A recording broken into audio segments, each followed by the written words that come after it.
Y dice El País: las quejas de las bases contra la cúpula dividen a Podemos. El éxito electoral de Podemos en los comicios europeos no ha impedido que la división se instale en su organización. Las bases defienden una estructura del movimiento distinta a la de la cúpula, a la que acusan de falta de democracia. Unas elecciones internas previstas para esta semana han quedado en el aire. Esa es la noticia. Sí, es suficiente, porque esa noticia se ha producido, ese hecho se ha producido cuando yo esperaba, es decir, inmediatamente. Habrá muchos que dirán, hombre, cuando llega el dinero empiezan las discusiones. Creo que no. Creo que las discusiones empiezan y en el 15 de mayo no hubo dinero y las discusiones fueron simultáneas al 15 de mayo. La prueba de lo que digo es que cuando se produjo el acontecimiento del 15 de mayo, mi primera reacción instantánea en el periódico fue criticar al movimiento por su carácter utópico e infantil, que no tenían conocimiento de lo que es la acción política ni la necesidad de organizarse para actuar. Luego, al día siguiente, inmediatamente pensé que como era la reacción de muchísima gente de buena fe, que ya no eran tan jóvenes, sino gente que está cansada, aburrida, avergonzada del régimen político que hay en España, se sumaron al 15M, y a esas personas ya no jóvenes fue las que me inspiraron la piedad de saber que se estaban apuntando a un movimiento que no tenía porvenir ninguno, el 15M. Y por eso yo di la consigna a mis seguidores, a los que me escuchan, a los que hacen caso a lo que digo, de que salieran a la calle en las manifestaciones, que fueran con la pancarta nuestra de libertad constituyente, como así se hizo, que participaran en las discusiones para aclarar a los asistentes a estas manifestaciones que la democracia no era eso, que la democracia directa era imposible, que eso acabó en Grecia, pero después ya no hay más posibilidad de democracia que la representativa, que es de lo que estamos hablando estos días. Lo estamos explicando. Y atendiendo a esas razones y a mi conocimiento de lo que eran los movimientos populares, espontáneos y jóvenes que se produjeron después de la Guerra Mundial, y especialmente el Mayo francés y el Mayo americano y el Mayo español del 68, donde fui simbólicamente, yo tomé una parte tan activa que casi lo protagonicé, ya que invité a Servan Schreiber a Madrid en el mes de marzo del 68 para que presentara, el pretexto era presentar el libro de Le Défi Américain, pero la realidad fue que yo organicé en el Hotel Meliá, en la calle Princesa, un acontecimiento extraordinario, que es la asistencia de más de 2.000 personas que gritaron. Yo lo organicé todo de tal manera porque conozco lo que es la política, y eso no podía dejarlo a la espontaneidad de los estudiantes de la universidad, que eran todos de izquierda, mucho más de izquierda que estos jóvenes de Podemos, mucho más, porque aquellos sí sabían, por lo menos, se habían leído a Marx, conocían quién era Mao, conocían a Ho Chi Minh, conocían al Che Guevara y habían leído, eran mucho más cultos políticamente aquella izquierda utópica y soñadora que esta izquierda, que tan utópica no es soñadora, es utópica y no ha leído nada, no sabe nada, es mucho más inculta que la del año 68. Pues bien, como yo en la universidad estaba contra Franco, había organizado yo solo, ahí sin partido ninguno y en secreto, clandestinamente, porque el peligro que yo corría era inmenso, pues yo había financiado a todos los grupúsculos de extrema izquierda, a los que estaban a la izquierda del Partido Comunista en la universidad en el año 68, yo le había dotado de lenotipias, maquinaria, reproductoras de copias, todos los elementos para poder hacer propaganda, y me tenían respeto ninguno, formalmente claro, pero para ellos yo era un burgués, un tonto, un tonto útil, un compañero de viaje, que me explotaban. Ellos estarían encantados de explotarme, sacarme el dinero para sus fines, supongo yo, no es que me lo dijeran, pero yo hacía falta que me lo dijeran para saber cómo podían ellos explicarse que una persona burgués, abogado famoso, estuviera financiando justamente los fines revolucionarios que ellos decían tener. Bien, con ellos los llamé para organizar el acto en el hotel Princesa Meliá de la calle Princesa, y les pedí que asistieran, que lo llenaran, con la condición, el local, con la condición de que allí no se hubiera más que un solo grito, nada más, libertad, nada más, ni una sola recomendación, ni social, ni estudiantil, nada, libertad. Y me lo prometieron y cumplieron su palabra. Entonces yo iba tranquilo, que a pesar de la asistencia tan masiva de gente, pues fue un espectáculo. Esa era la primera vez desde el final de la guerra civil, o incluso desde la guerra civil, era la primera vez que 2.000 personas gritaban al unísono libertad, libertad, libertad, en un acto que yo estaba presidiendo, y que prácticamente lo que estaba con la mano es dirigiendo la orquesta para decir libertad cuando tenían que decir libertad, libertad. En fin, Servan Chalabi se entusiasmó, creyó que todo el monte era orégano, y yo cuando invité a Servan Chalabi y pagué todos los gastos yo, porque no quería que el acto pudiera ser financiado por nadie extranjero, pues al ver el éxito quiso ir a la universidad, y una de las condiciones que yo puse para invitarlo a Madrid a presentar este acto es que no asistiera a la universidad porque allí fracasaría, que no quería. Pero se entusiasmó tanto, y un grupo de profesores de la universidad, tipo Carlos Ollero y Raúl, todos los profesores de Derecho Político, se entusiasmaron de tal manera con el éxito que había tenido el acto del Hotel Meliá, que sin yo invitarlos me siguieron, me acompañaron, fueron hasta mi casa, que vivía entonces en Cristo Rey, y allí le pidieron a Servan Chalabi que fuera a la universidad, y este hombre, poco caballero, poco hombre de honor, en mi propia casa aceptó ir a la universidad cuando era una de las condiciones y yo entonces rompí con él, allí mismo, en mi casa. Le dije, si va a la universidad no lo conozco, no quiero volver a verlo, se ha terminado, no voy a despedirlo, y me da vergüenza de que usted haya venido a España. Este hombre era tan cara dura que a pesar de eso aceptó toda mi crítica y se fue a la universidad. Fracasó, como sabéis, y fue un adelanto del Mayo francés. Ese fracaso fue un abucheo total, pero por lo menos yo había salvado la cara y me porté con caballerosidad ante los estudiantes y ante Servan Chalabi, porque yo cumplí mi palabra a rajatabla.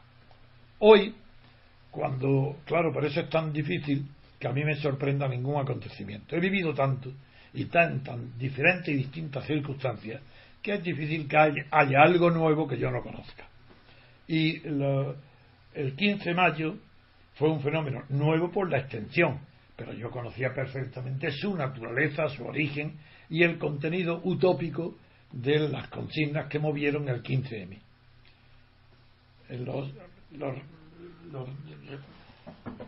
La consigna de resignación, lo indignado, que proviene de, como sabéis, no voy a repetir aquí el origen, pero un librito que yo conocía, que había tenido éxito en Francia, pero que no era nada, es un socialdemócrata que no tiene nada que decir, que hizo el escrito de indignados, y este escrito fue difundido en España, fue un éxito de asistencia, y yo di la consigna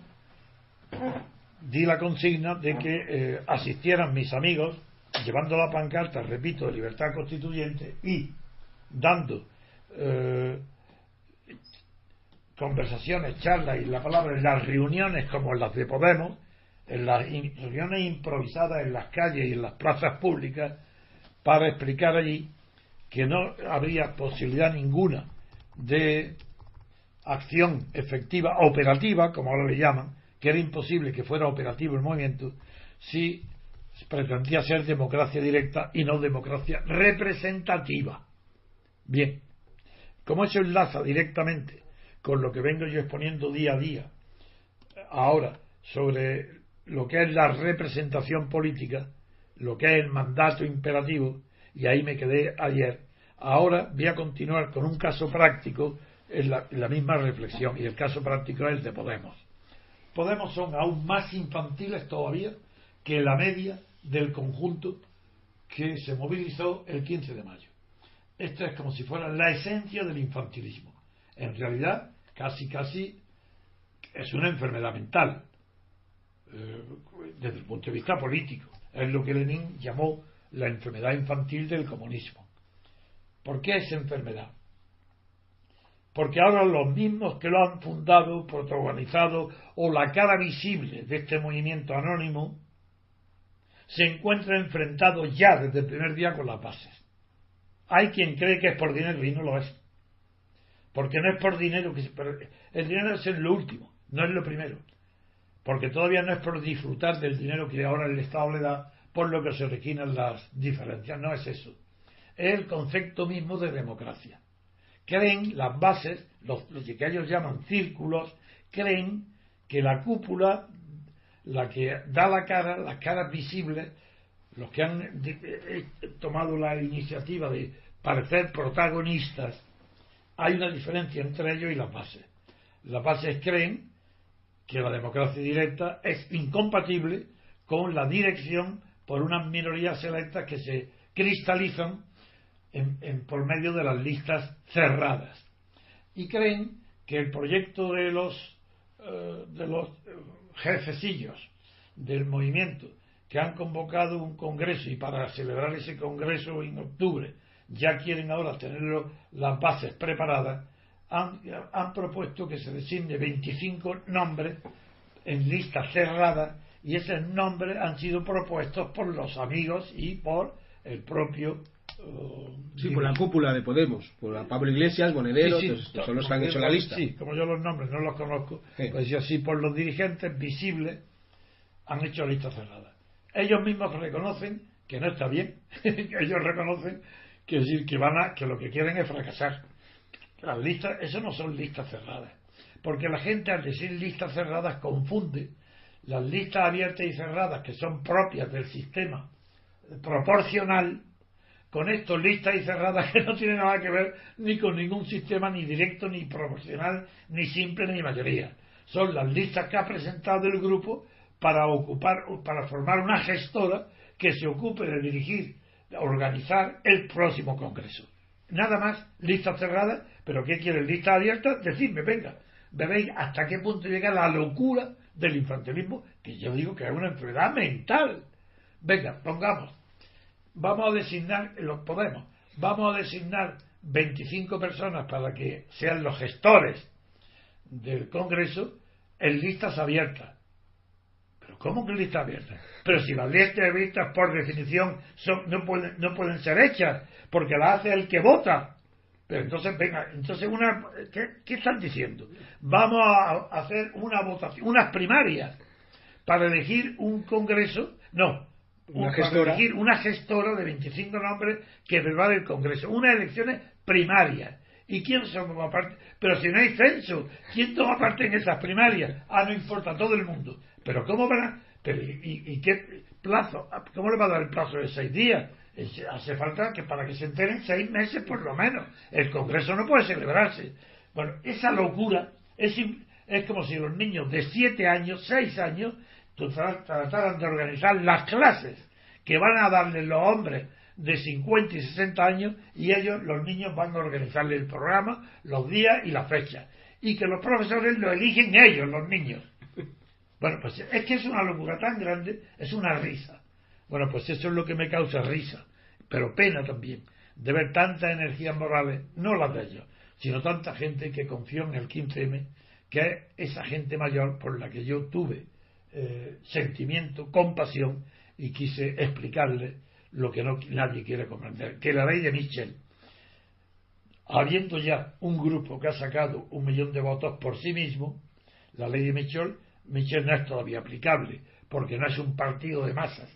Han votado masas, pero el partido no organiza masas. Hay unas pequeñas minorías, casi espontáneamente. En las listas europeas no hace falta nada. Pero ahora, en las listas municipales, las elecciones municipales o las generales, ¿cómo Podemos, que no quiere ser un partido como los demás? ¿De acuerdo? No es partido, ¿de acuerdo? Tiene que tener personalidad jurídica, porque si no tiene personalidad jurídica no puede ser nada, tiene que contratar Para tener personalidad tiene que tener un gestor, un manager, un gerente, alguien. Y ese gerente quien se designa en qué lista abierta, ¿verdad? Muy bien. Toda España podemos votando quién va a ser el gerente para administrar y pagar las cuentas, el dinero, ya habla aquí el dinero. Aquí sí. Si sigo enumerando, haría un cuento de Chekhov, de la locura. De ver un conjunto de locos que tienen ideales, dicen ellos, pero que son imposibles de cumplir esos ideales porque es una utopía irrealizable. No quiere decir que va a terminar en la nada, no. Es que para poder hacer algo tiene que dejar la nada a las bases y ser un aparato de partido, constituirse como aparato, quedarse con el dinero y ahí a lo mejor hacen algo. Pero si no siguen la estructura de un partido, no tienen nada que hacer. Porque hoy la población española ya, los votos se cuentan por millones. Ya no, si el que no saque eso ya no está presente en los parlamentos. Es decir, que lo de Podemos no es ninguna sorpresa lo que está pasando. Era lo que se esperaba que pasara. Tiene que pasar aún más todavía. Se va a dividir en múltiples grupos y siempre el idealismo, lo que ellos llaman democracia, la tendrán los perdedores. Porque el ganador, los que han dado la cara, esos son los ganadores. Esos van a sacrificar a la gente. Van a todo. Porque ellos tienen ellos no pueden prescindir de la vanidad de que son conocidos, de que sus nombres, de que están en los medios, de que sus nombres son famosos. Eso no van a renunciar jamás. Y como las bases lo que quieren es que cada uno de las bases ser el protagonista, hace imposible el entendimiento. Eso se va a romper. Y de ahí podrán salir un partido de izquierda, pero no diferente, de la misma forma que salieron de Izquierda Unida, pues otro partido, o de la misma forma que del Partido Socialista se desgajó Rosa Díaz. Pero Rosa Díaz ha tenido que tragar y pasar por los mismos defectos de estructura y de organización que el PSOE. Pues esto es todo.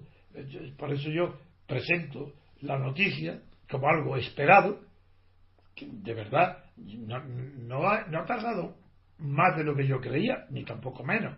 O sea, ha hecho falta unos días para que se decante todas las sustancias que intervienen, psicológicas, materiales y morales, en este tipo de organizaciones, y ahí ya desde el primer momento aparece que es imposible obviar la ley de Mitchell. La ley de hierro de la oligarquía en un partido es imposible de obviar.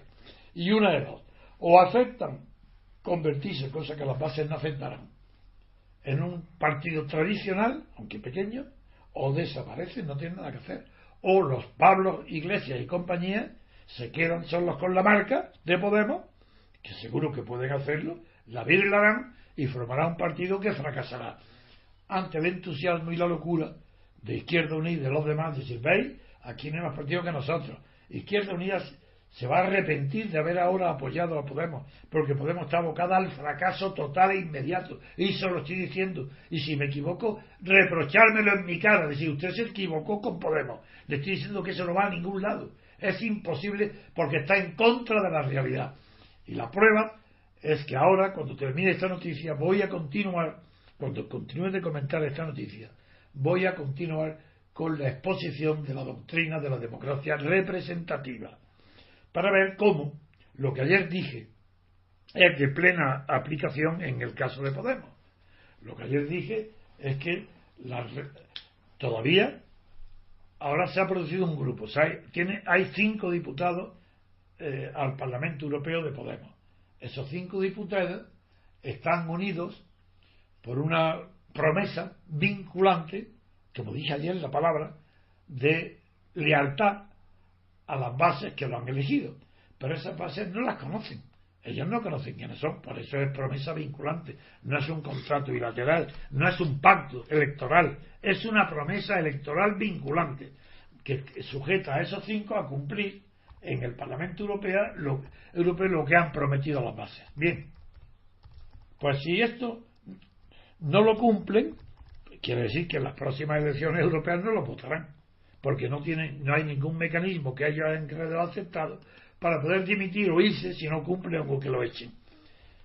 Con lo cual vuelvo a dejarme aquí de comentar la noticia para pedirle a Baldo que ahora directamente pasemos a continuar la reflexión de ayer, a continuarla para ver qué base, en dónde se apoya, en qué principio fuertísimo, en qué idea. Porque yo en mi libro de la teoría pura de la República también desarrollo el concepto de las ideas fuerza. Y las ideas fuerza en política no son muchas.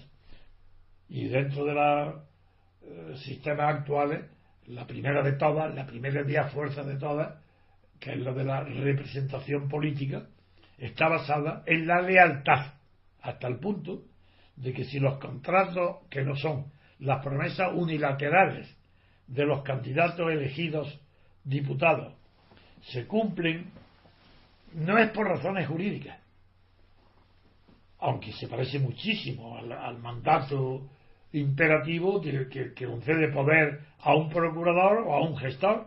Tú le das un poder y el mandato es imperativo, porque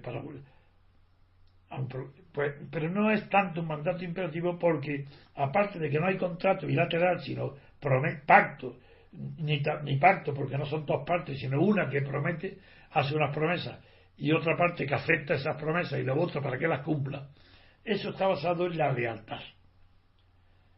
La lealtad. El contrato, el pacto se cumple por lealtad. ¿Pero qué es esa lealtad? ¿Cómo puede haber una lealtad tan básica que obligue a uno que se presenta candidato a cumplir su promesa electoral a un distrito? ¿Por qué es diferente la lealtad de la fidelidad? Porque eso no es porque la fidelidad implica poner fe, y poner fe es propio de la religión, pero no de la política. No es por fidelidad al candidato, a los electores, que el candidato cumple. Tiene que ser por lealtad. Y es lo que ahora, cuando termine de comentar esta noticia de Podemos, que era esperada, que no tiene importancia, pues voy a explicar, ya dentro de la explicación de la teoría, voy a explicar la diferencia entre la fidelidad que se debe a una persona o a unas personas y la lealtad que se debe a una causa. Y esa es la diferencia que trataré después de que hagamos aquí una pausa para terminar con el comentario de Podemos y pasar ya a la exposición de la doctrina de la representación política basada en la lealtad. Bueno, vamos a acabar ya con Podemos, pero solamente un pequeño detalle, don Antonio, lo voy a comentar sobre Podemos. Recuerda usted que prometieron a las bases que los europarlamentarios iban a renunciar a parte de su sueldo, iban a cobrar solamente. Bueno, pues ya han salido los expertos jurídicos del Europarlamento y ha dicho que los estatutos... ¿Los expertos jurídicos de quién? Del Parlamento Europeo, y han dicho que eso es imposible porque según sus estatutos eso no se puede hacer. ¿Que no pueden qué? No pueden renunciar a nada de su sueldo. Los estatutos del Europarlamento dice... No se pueden renunciar. Lo que pueden hacer es cobrarlo y hacer con ello lo que les dé la gana. Efectivamente. Eso sí pueden hacerlo. Pero lo que no pueden hacer, porque hay un apartado concreto en los estatutos, concretamente... el artículo 9.3 del estatuto del parlamentario, que dice: ningún diputado puede destinar nada de su salario a la financiación de su partido. Es decir, pueden hacer cualquier cosa con su dinero, dárselo a quien sea, menos a su partido. Pero lo tienen que cobrar íntegro. ¿Y cómo han reaccionado ellos? De momento no han dicho nada. Yo esa noticia la he leído hoy en internet, y entonces lo comento para que... Sí, no, es verdad.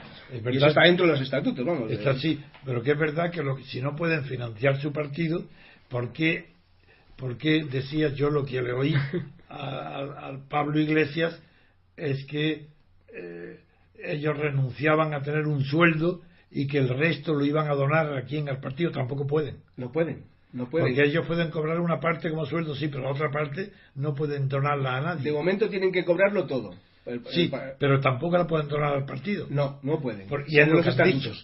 Es lo que han dicho. Es lo que habían dicho. Iban a cobrar menos al mes y el resto donarlo al partido. Así es. Y eso el Parlamento lo prohíbe. Lo prohíbe. Bueno, pues expresamente en el artículo 9.3 del Estatuto de los Está muy bien. Te agradezco mucho que lo hayas traído a cuento, porque está muy bien traído. Aquí la duda es si lo sabían o no lo sabían. No, tengo la certeza que no. Bien, no lo sabían. No saben ni eso ni nada. Si no conocen el ABC de la política, ¿cómo van a saber eso?